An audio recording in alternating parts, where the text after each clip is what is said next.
So in this question we will discuss parabola y square is equal to 4ax and changing the coordinates if we change the axes, like only shifting. Huh? So if we write like y minus k whole square is equal to 4a x minus h. So as we know that there is no center in a parabola and only one focus. If we see in this parabola y square is equal to 4x, so the focus is a comma 0, right? And one directrix, that is x is equal to minus a, and then vertex, that focus, directrix, and then vertex, that is 0 comma 0. And then if we consider all these things in this, so we will use that two equations. What are those two equations? The equations are y minus k is equal to capital Y and x minus h is equal to capital X. So these two equations we will use for finding out the details of this parabola, right? So for that, what will we do?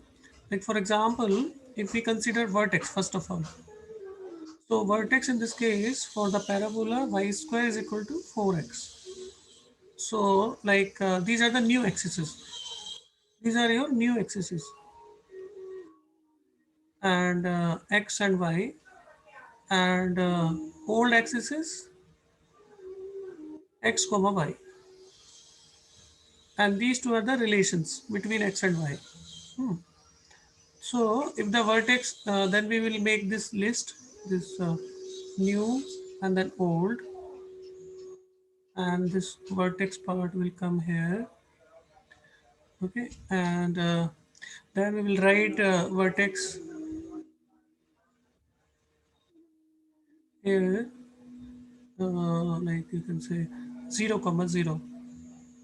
But if we put 0 comma 0, this is the value of capital X and this is the value of capital Y.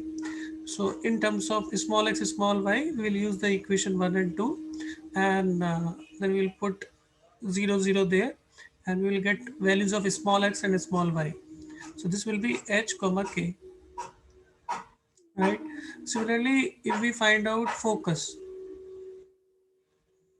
so if we find out focus, then it will be a comma 0, right? So here we will get placing these values, so a plus h comma k. And what about directories? So directories, capital X is equal to minus a. So what about in terms of old axes? So this will be, if you put here, so x minus h. So this will be x is equal to minus a plus h. So if you remember these three things, then these things will help you a lot in learning parabolas and shifting concept. So I have used here these two equations 1 and 2, not only for finding out the coordinates of some points, but how the equations of line changes. Okay, and must remember that if we talk about length of the latus rectum, that length will not change, right? So length of latus rectum will remain 4a here, and here will also 4a. Okay, fine. So like that, you're supposed to memorize at least that much, and thank you.